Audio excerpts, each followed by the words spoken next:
একটা দল শুনলাম তারা নাকি 40 লক্ষ ওই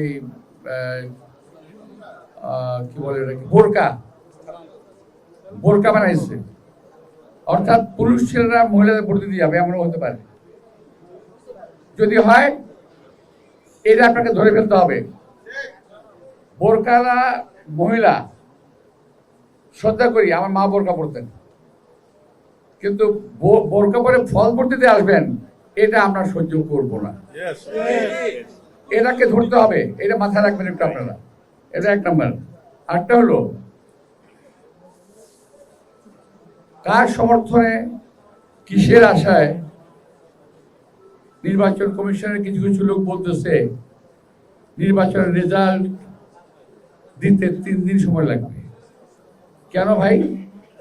সারা জীবন নির্বাচন হলো, 4 বার এমপি হলাম, সকালে ভোট দেওয়া শুরু হয়েছে, সন্ধ্যার সময় রেজাল্ট নিয়ে ঘরে ফিরেছি, আর আপনারা বলছেন 3 দিন লাগবে। কেন?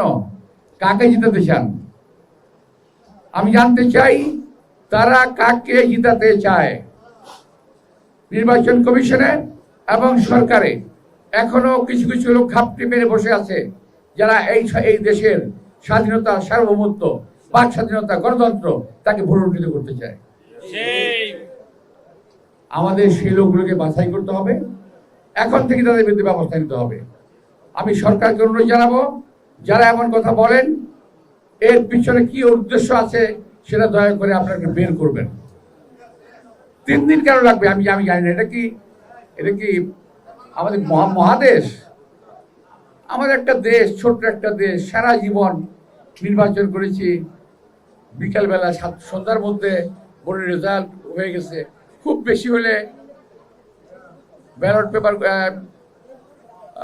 2 ঘন্টা দেরি হয়েছে, 2 ঘন্টা ম্যাক্সিমাম, কিন্তু এখন বলছেন 3 দিন লাগবে। তার মানে হলো হাসিনা করছিল এক স্টাইলে, আপনারা করতে চান আরেক স্টাইলে।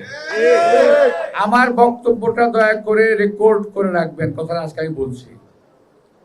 যদি 3 দিনে তারা ভোটের রেজাল্ট দিতে চায়, যদি 24 ঘন্টা তো নয়, 12 ঘন্টার বেশি দেরি করে, তাহলে বুঝতে হবে তাদের ভিতরে অসৎ কোনো উদ্দেশ্য আছে। আমরা কোনো অসৎ উদ্দেশ্যকে প্রশ্রয় আমরা দেব না। দরকার পড়লে নির্বাচনের আগেই আমরা আন্দোলন গড়ে তুলব।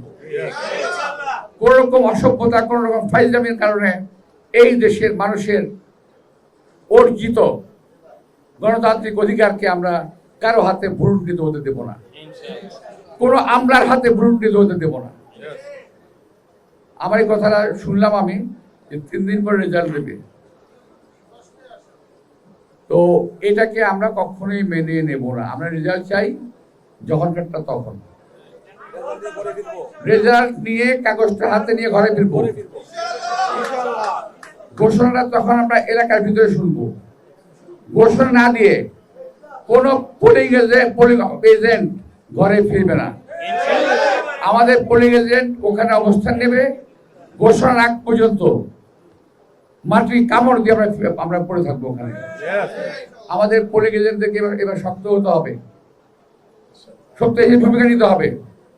কারণ আপনাদের বুঝতে হবে যে বিএনপির বিরুদ্ধে এখন পর্যন্ত ষড়যন্ত্র বন্ধ হয় নাই।